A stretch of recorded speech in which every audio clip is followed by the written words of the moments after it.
হাদিস নম্বর 922। এতে বলছেন ইমাম বুখারী রহমতুল্লাহ আলাইহি, বাবু মান কালা ফিল খুতবাতে বাদাস সান্না। এই অধ্যায় হচ্ছে এমন কোন ব্যক্তি সম্পর্কে যে খুতবায় আল্লাহ রাব্বুল আলামিনের প্রশংসা গুণগানের পরে বলে আম্মা বাদ, অতঃপর।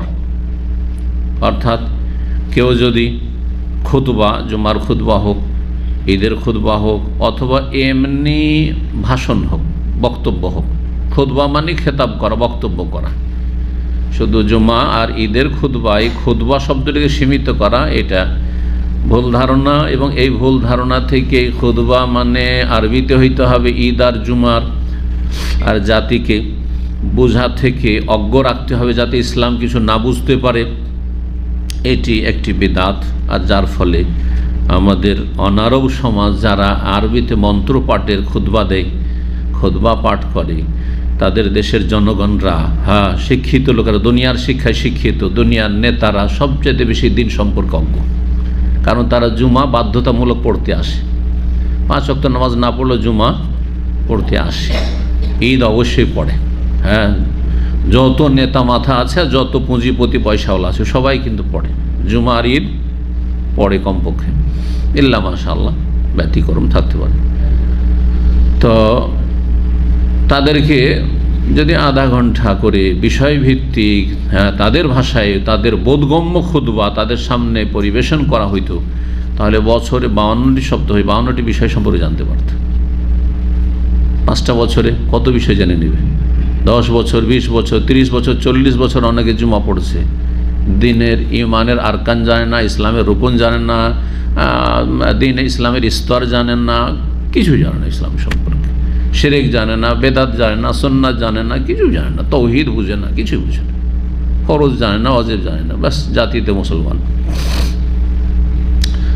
আল্লাহ বোঝার তৌফিক দান করুন এই বেদাতি আলেম সমাজকে।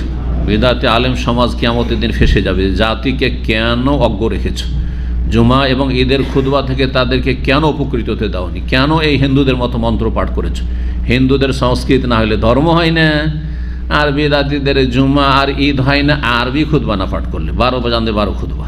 জি, আল্লাহ বোঝার তৌফিক দান করুন। জি, অজান্তে অচেতন অবস্থায় বিজাতির অনুকরণ এটি। জি, এবং জাতিকে অজ্ঞ রাখা। আশা করি বিষয়টি বুঝছেন। খুতবা বোধগম্য ভাষায় হইতে হবে। যেখানে খুতবা হচ্ছে, যেই মসজিদে, যেই এলাকায়, যে দেশে, সেখানকার ভাষায় যাতে করে তাদের জন্য বোধগম্য হয়। এর দলিল আমাদের আজকের আলোচনার আগের হাদিস 921 নম্বর। আবু সাঈদ খুদরি রাদিয়াল্লাহু তাআলা আনহু থেকে বর্ণিত, তিনি বলছেন, ইন্না নাসা জালাসা যাতা ইয়াউমিন আল মেম্বার। নবী সাল্লাল্লাহু আলাইহি ওয়াসাল্লাম একদিন মেম্বার বসলেন খুতবা দেওয়ার জন্য বা বক্তব্য দেওয়ার জন্য বা জুমার খুতবা। ফাজালাসনা হলো, ছিল আসলে মূলত জুমার খুতবা। এটি কি ছিল? জুমার খুতবা। কারণ অধ্যায় জুমার ইস্তেকবালুন নাসিল ইমাম এজা খাতাব, যখন ইমাম খুতবা দিবেন তখন জনগণ কি হবেন? ইমামের বা খতিবের মুখোমুখি হবেন, খতিবের দিকে ঘুরে যাবেন। মসজিদে থাকলেও এভাবে বসে থাকবেন না, যেমনটা আজকাল অধিকাংশ মুসল্লিরা করে। বড় মসজিদে বসে আছে, এদিকে বসে আছে এই কোণাতে, আর ইমাম হয়তো ওইদিকে আছে, ইমামের দিকে তাকায়ও না, কানে শুনছে, যদি বুঝে তবুও ওর দিকে দেখে না, না বুঝলে আরবিতে হলেও তো যা বুঝেই না।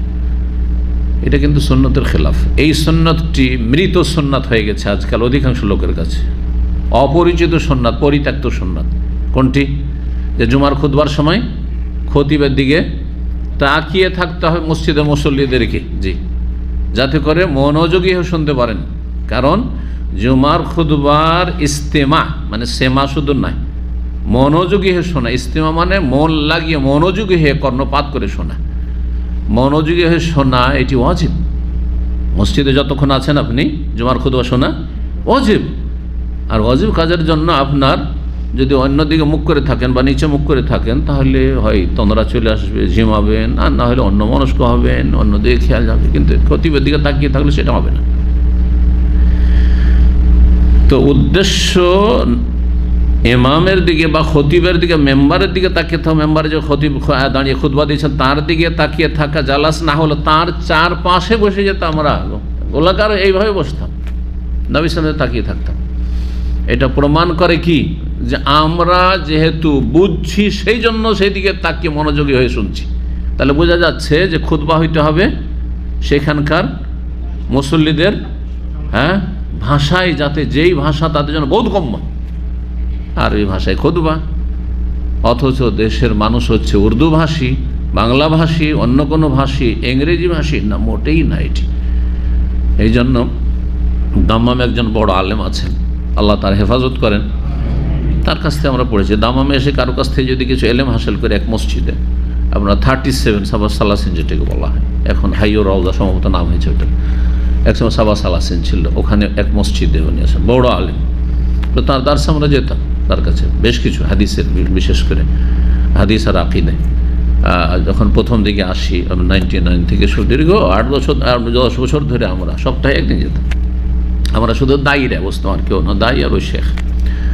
জোহর থেকে কখন আসর পর্যন্ত বসছি, প্রতি বৃহস্পতিবার সম্ভবত ছিল, বা শনিবার, বৃহস্পতিবার ছিল, আর তখন বৃহস্পতির ছুটি ছিল।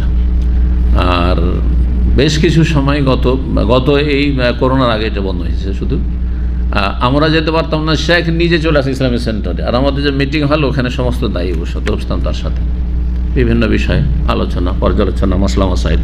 তো তিনি, তার কথাও শোনাচ্ছি আপনার, তিনি বলতেন যে এমন শরীয়ত আল্লাহ নাজেল করতেই পারেন না যেই শরীয়তে খুতবা হচ্ছে কিন্তু জনগণ বুঝে না। খুতবার উদ্দেশ্যটা কি? খুতবার মানে কি? আপনার টার্গেটটা কি? লক্ষ্য উদ্দেশ্য কি এই খুতবা দেওয়ার? খুতবা মানে মানুষকে কিছু এলেম দেওয়া, মানুষকে কিছু ইসলামী আহার দেওয়া। এলেম যখন সহি হবে তখন আমলও সহি হবে, আকিদাও সহি হবে। তাদেরকে এলেম দিলেন, অজ্ঞ রেখেন, আসলো, জুমা পড়লো আর চলে গেল, তো জাহিলি থেকে গেল, মূর্খ থেকে গেল, আল্লাহর দিন সময় কিছুই জানতে পারল না।